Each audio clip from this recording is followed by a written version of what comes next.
Vous savez, on ne réussit pas seul dans la course de la vie.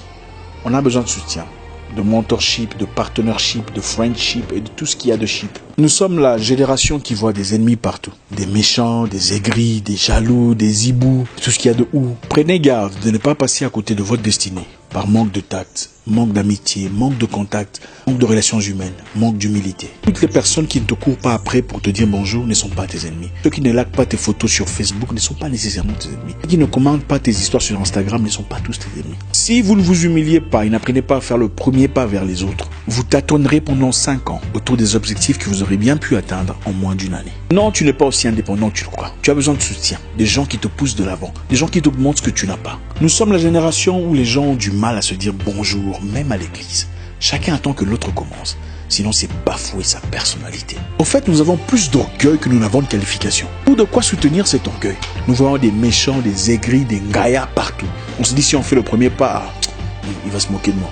Pourquoi? La vie a des principes très simples. Et elle nous devient difficile quand nous ne respectons pas ces principes.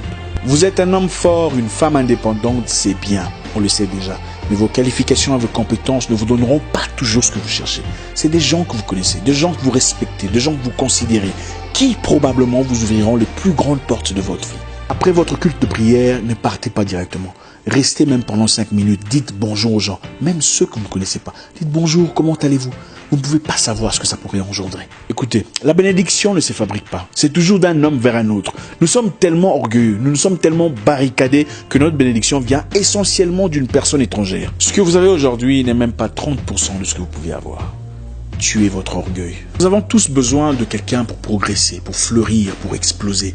Voilà pourquoi les musiciens font des featuring. Davido a fait featuring avec Drake. Même Jésus a fait featuring avec Jean-Baptiste. Voilà pourquoi Jean-Baptiste l'a baptisé.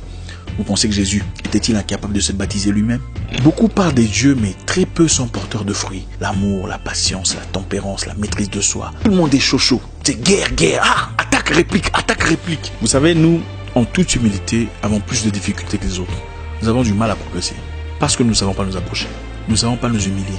Nous sommes presque tous des orgueilleux à plusieurs niveaux. Oui, vous avez besoin des gens pour progresser. Même les meilleures équipes de football engagent des coachs étrangers. La première chose à faire dans cette génération guerrière, c'est faire du réseautage, faire du networking, connaître des gens et faire une bonne impression. La deuxième chose, c'est attendez-vous au rejet. Oui, vous serez rejeté. Tout le monde ne vous acceptera pas à bras ouverts. Cela ne veut pas dire qu'il faut attraper froid et se retirer. Quelquefois, il faut arrêter de frapper et briser la porte. Peut-être que la clé est perdue. Vous envoyez une demande d'amitié à quelqu'un sur Facebook. 2 jours après, s'il ne vous répond pas, vous effacez la demande. Attendez, ce n'est pas lui qui a un problème, c'est vous. Vous êtes immature. Écoutez, tout le monde ne passe pas toute sa vie sur Facebook pour examiner qui a envoyé une demande. J'ai plus de 1000 demandes sur mon compte privé. En tout cas, si vous êtes là et que je ne vous ai pas répondu, pardonnez-moi, je n'ai pas encore eu le temps de regarder. Si vous avez envoyé une demande à quelqu'un qui n'a pas répondu depuis un temps, effacez la demande, envoyez encore. Nous avançons difficilement parce que nous tirons des conclusions à la place de gens sans comprendre ce qui se passe dans leur vie. Nous prêtons attention. Vous envoyez un message privé à une personne qui ne répond pas immédiatement, ne faites pas du commérage, envoyez encore. Peut-être qu'il a connu un accident de voiture où il a perdu son téléphone. Ou peut-être qu'il a vu, fatigué, il s'est dit je répondrai plus tard. Et en fin de compte, il a complètement oublié. Nous ne sommes pas sur terre pour nous faire la guerre. Nous sommes là pour vivre. Le rejet fait partie de la vie. C'est comme faire tomber son téléphone. Ça arrivera, qu'on le veuille ou non. Mais est-ce qu'on jette le téléphone parce qu'il est tombé? On le ramasse et on continue à s'en servir. Mon nom est Isaac Mwekassa, le guerrier noir. Votre frère.